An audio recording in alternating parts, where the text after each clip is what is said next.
Cocok buat teman-teman yang males bangun pagi, gak suka buru-buru, tapi pengen banget jalan-jalan ke Jogja, yang masih sempat santai dulu pagi-pagi. Dan bayangin aja deh, bisa sampai di Jogja, tengah kota gini, masih jam 8 malam dan masih serame ini.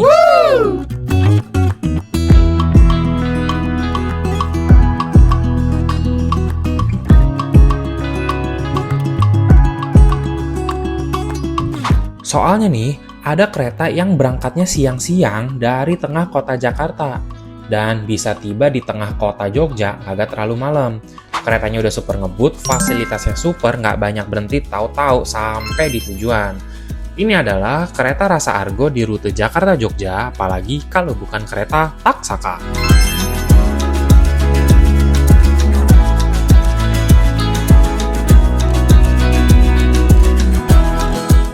Untuk naik kereta Taksaka ini, teman-teman harus ke stasiun Gambir di Jakarta Pusat, karena kereta Taksaka hanya melayani naik penumpang di Gambir. Kalau teman-teman naik Transjakarta dari arah Monas, teman-teman turun di halte Gambir 2, lalu masuk ke dalam menuju area komersil di lantai 1. Bisa beli makanan untuk bekal di jalan nanti.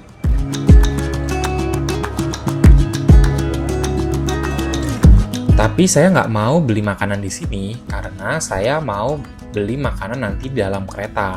Ada layanan khusus yang hanya ada di beberapa kereta unggulan termasuk Taksaka. Penasaran itu apa? Tonton terus videonya ya.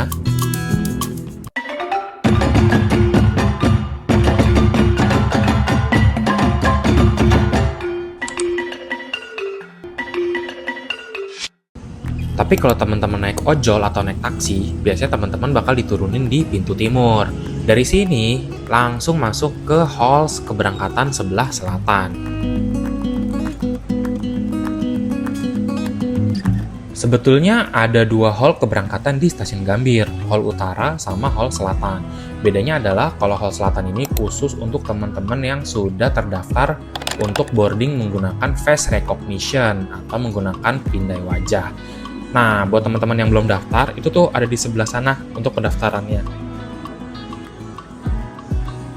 Tapi, kalau teman-teman males daftar, masih pengen yang manual-manual aja, teman-teman bisa jalan ke hall utara. Karena di hall utara ini, teman-teman bisa masuk menggunakan kartu identitas dan tiket, baik itu tiket yang dicetak maupun tiket yang ada di handphone kalian.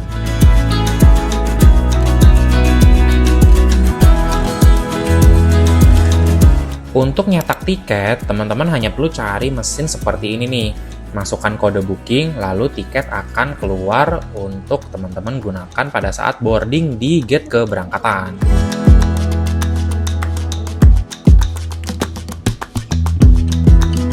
Kali ini, saya pilih boarding dengan face recognition karena lebih satset, gak perlu repot ambil kartu identitas.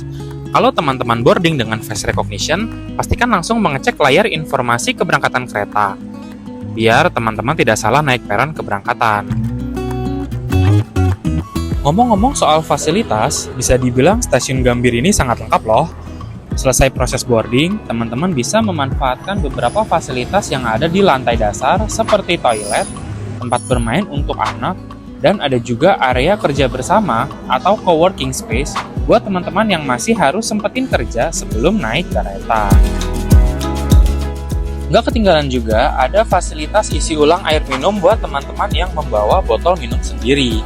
Jadi bisa hemat, nggak perlu beli minum lagi.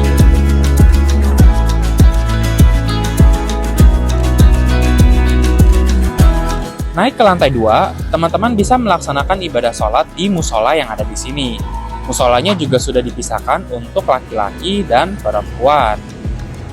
Sebetulnya ada juga masjid yang cukup besar di stasiun Gambir. Letaknya di ujung utara, dekat dengan parkiran mobil.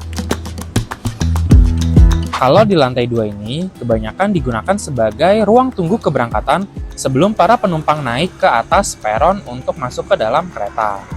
Ada juga luxury lounge untuk penumpang yang naik kereta kelas priority, panoramik, sleeper, dan kompartemen, sehingga makin menambah kenyamanan teman-teman saat menunggu kereta di stasiun Gambir.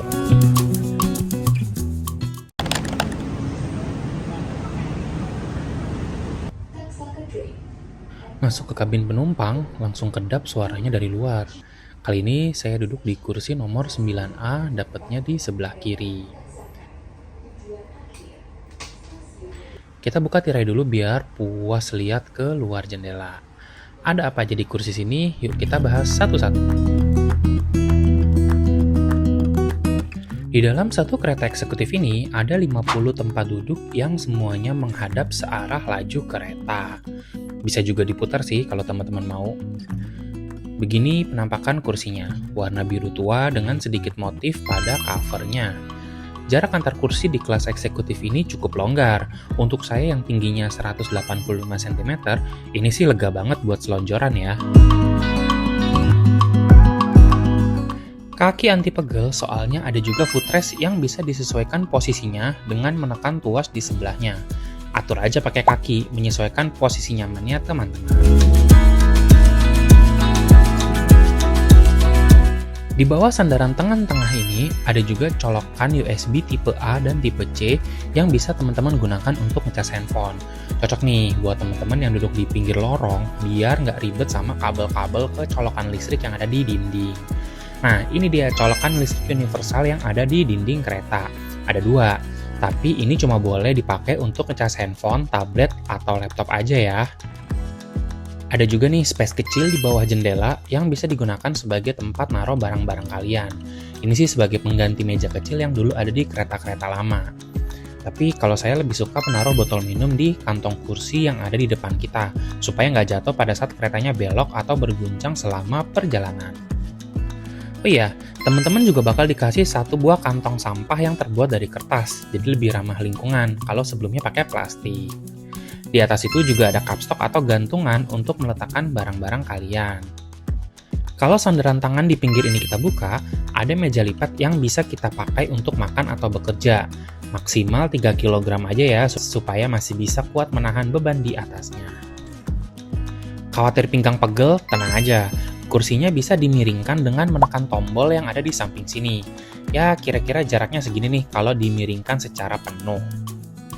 Kalau teman-teman lihat di bawah kursi, itu ada tuas tuh. Itu yang namanya tuas revolving untuk memutar arah kursi supaya bisa searah jalannya arah kereta. Dan akhirnya kita berangkat dari stasiun Gambir tepat jam 2 siang.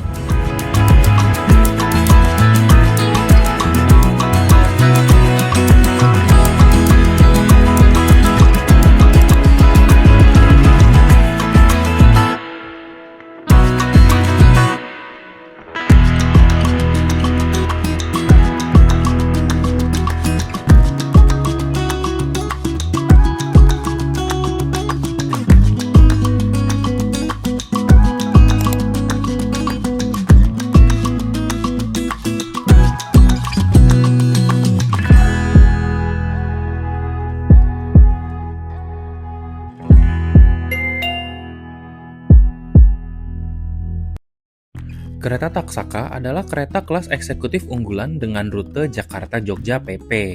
Dulunya kereta ini tuh sehari cuma ada pemberangkatan pagi dan malam, baik dari Jogja maupun Jakarta. Karena banyak orang Jakarta yang liburan ke Jogja, makanya di awal 2025 ditambahin lagi satu perjalanan di siang hari. Padahal kereta yang dipakai ini hanya 2 rangkaian loh, tapi bisa jalan 6 perjalanan sehari. Kok bisa sih? Kedua kereta memulai perjalanan dari Jakarta dan Jogja masing-masing sekitar jam 7-an pagi dan tiba di tujuan sekitar jam setengah 2 siang. Nggak perlu ditarik ke depo, langsung dibersihkan di jalur keberangkatan, lalu melanjutkan trip kedua dengan berangkat jam 2-an dari kedua arah. Tiba di tujuan dari trip kedua sekitar jam 8 malam. Keduanya melanjutkan perjalanan jam 9-an malam sebagai trip terakhir di hari itu, dan tiba di tujuan sekitar jam 3 dini hari. Jadi kereta ini tuh bener-bener tektokan Jakarta-Jogja PP dari pagi sampai dini hari. Tadi aja kereta saya baru sampai Gambir jam 13.35 dan sudah harus berangkat lagi jam 2 siang. Balik lagi ke Jogja. Nanti setelah sampai di Jogja, kereta ini tuh langsung siap-siap putar balik untuk menuju Jakarta lagi loh.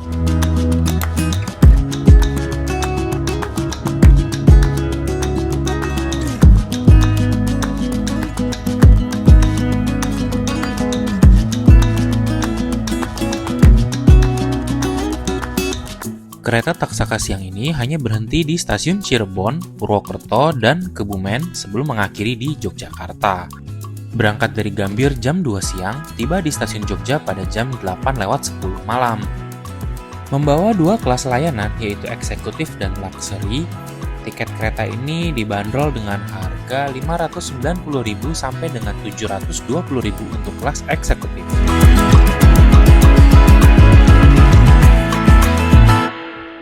Kereta Taksaka selalu ditarik oleh lokomotif CC206. Kali ini yang berinas adalah CC206-1319 yang baru mulai dinas di tahun 2013 dengan nomor absen ke-19. Ini adalah lokomotif yang sama dengan perjalanan sebelumnya dari Jogja ke Gambir tadi. Sampai di stasiun Gambir, lokomotifnya langsung dilangsir untuk pindah posisi mengarah ke Jogja.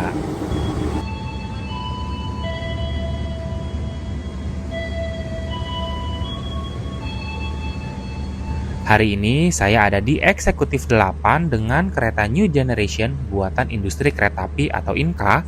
Saya dapat kereta dengan nomor seri K102327 yang artinya mulai berdinas tahun 2023 dengan nomor absen ke-27 milik Depo YK atau Yogyakarta. Khusus kereta anak emasnya PT KAI, Taksaka ini punya livery khusus yang berwarna biru dan oranye yang nggak ada di kereta lainnya loh. Dengan tren Mark F, kereta ini bisa dikebut sampai kecepatan 120 km per jam, makanya bisa jalan 3 trip setiap hari. Kalau teman-teman perhatikan, ada beberapa layar yang terpasang di dalam kabin penumpang. Yang tergantung di atas lorong itu adalah layar yang menayangkan hiburan dan iklan-iklannya KAI tanpa ada suara. Saya sih jarang banget ya nontonin layar tersebut, soalnya kayak ya gitu deh. Nah, kalau yang di atas pintu itu adalah layar PIDS atau Passenger Information Display System. Ada tulisan A, B, dan CD, itu adalah informasi posisi nomor kursi. Lalu di paling atas ada informasi stasiun saat ini, stasiun pemberhentian selanjutnya, beserta jadwal berhenti di stasiun tersebut. Di sebelah kanan atas ada informasi kecepatan kereta saat ini. Wah, lagi ngebut banget, sampai 115 km per jam tuh. Lalu ada informasi suhu kabin 23 derajat Celcius dan nomor kereta eksekutif 8. Di sisi kiri pintu ada juga layar hiburan yang isinya sama dengan yang ditampilkan di layar atas lorong. Sementara yang di sebelah kanan ada informasi stasiun-stasiun pemberhentian, himbauan-himbauan, indikator keterisian toilet, dan nomor kontak kondektur perjalanan.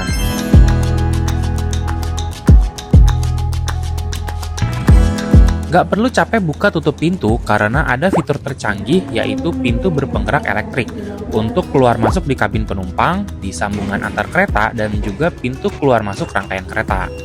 Teman-teman cukup menekan tombol ini saja, maka pintu akan otomatis terbuka. Terus untuk nutupnya gimana? Tenang saja, dalam waktu beberapa detik pintu ini akan tertutup secara otomatis. Jadi nggak perlu merasa sebel kalau ada penumpang lain yang keluar masuk tanpa menutup pintu. Oh iya, walau sudah otomatis, pintu ini tetap bisa dikendalikan terpusat oleh operator yang ada di kereta makan. Pintu utama kereta ini akan dibuka dan ditutup otomatis oleh operator saat berhenti di stasiun.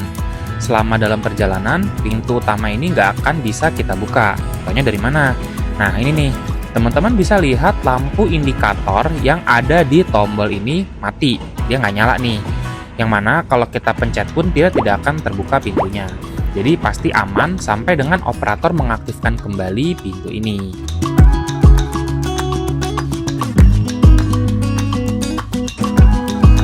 Fasilitas toilet di dalam kereta ini terletak di salah satu ujung kereta aja, di dekat nomor kursi 13.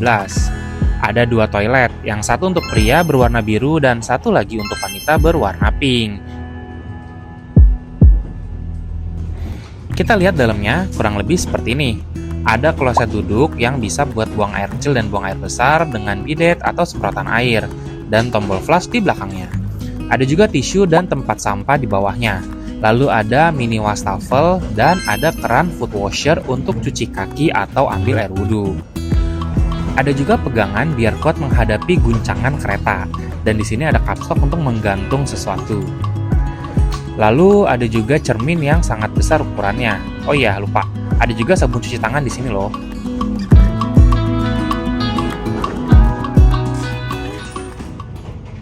Tepat pukul 16:23, kereta Taksaka tiba dan berhenti di stasiun Cirebon. Ayo kita lihat dulu yuk, keluar ada apa.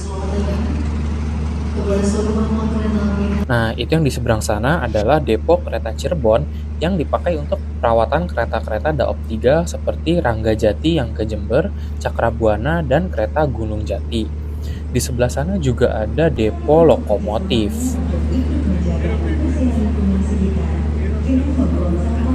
Gak pakai berhenti lama, cuma 5 menit, kita berangkat lagi dari Cirebon. Di stasiun Cirebon Perujakan, Taksaka mengambil jalur yang belok ke kanan menuju Purwokerto. Sedangkan yang di kiri adalah jalur ke Semarang sampai dengan ke Surabaya Pasar Turi.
Jam 6:10 kita sudah sampai di Purwokerto.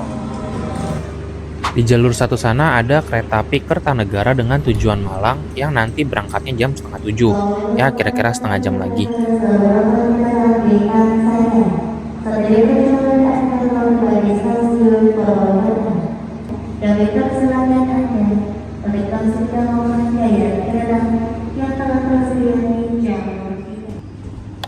Setelah 5 menit berhenti sambil isi ulang air toilet, kereta Taksaka berangkat kembali dari stasiun Purwokerto menuju ke Kebumen. Masih ingat kan kenapa saya nggak beli bekal di stasiun Gambir? Lepas stasiun Purwokerto, saya mau ke kereta makan soalnya mulai lapar. Kereta makan terletak di belakang eksekutif 5 dan di depan eksekutif 6, jadi saya harus maju beberapa kereta ke depan.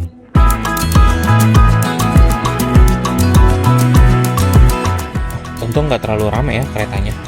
Tadi saat kami mampir, saya pesan menu spesial yang ada di kereta ini, yaitu nasi sei sapi.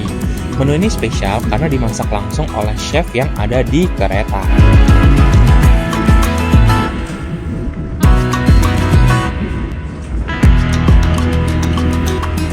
Nanti teman-teman akan mendapatkan satu porsi nasi, sei sapi, sayuran kering, dan sambal yang dilengkapi dengan satu set peralatan makan yang terbuat dari kayu. Harganya 55.000. Enak banget dimakan pas masih panas seperti ini.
tiba di stasiun Yogyakarta. Bagi Anda yang akan mengakhiri perjalanan di stasiun Yogyakarta, persiapkan diri Anda, periksa dan teliti kembali barang bawaan Anda. Untuk keselamatan Anda, dilarang membuka pintu kereta sebelum kereta api berhenti dengan sempurna. Jika masih di dalam kereta, awas hati pintu akan segera ditutup. Setelah 6 jam perjalanan, akhirnya kita tiba juga di Jogja. Tuh, petugasnya gercep banget langsung muterin bangku kereta, karena nanti jam 9-an kereta ini akan berangkat lagi menuju ke Jakarta. Buat teman-teman yang butuh ke toilet, itu toiletnya ada di tengah-tengah antara peron 3 dan peron 4. Karena kereta Taksaka disiapkan masuk di jalur 5, maka kita harus menyeberangi ke peron 1 untuk bisa keluar dari stasiun. Nah, untuk keluar ke peron 1, itu teman-teman bisa menggunakan eskalator yang ada di peron 4 ini.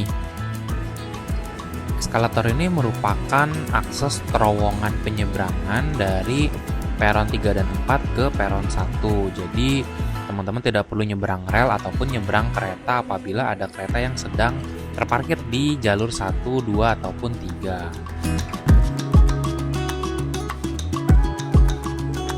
Untuk keluar dari stasiun, teman-teman tinggal ikutin saja petunjuk arah menuju ke pintu keluar atau area penjemputan. Nah, itu di depan sana area penjemputan jika teman-teman dijemput menggunakan kendaraan motor atau mobil.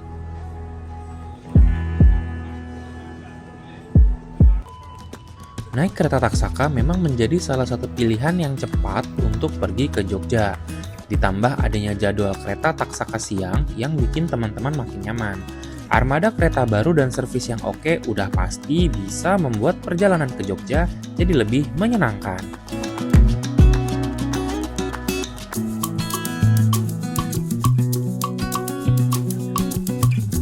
Kalau teman-teman punya pilihan lain yang gak kalah nyamannya dengan Taksaka, coba tulis di kolom komentar ya. Siapa tahu bisa jadi langkah kaki Danto selanjutnya. Terima kasih buat teman-teman yang sudah nonton sampai sini. Terima kasih juga untuk dukungan teman-teman berupa like, subscribe, komen, dan share video Kaki Danto ke seluruh penjuru dunia. Dan nantikan kemana langkah Kaki Danto selanjutnya. Saya pamit.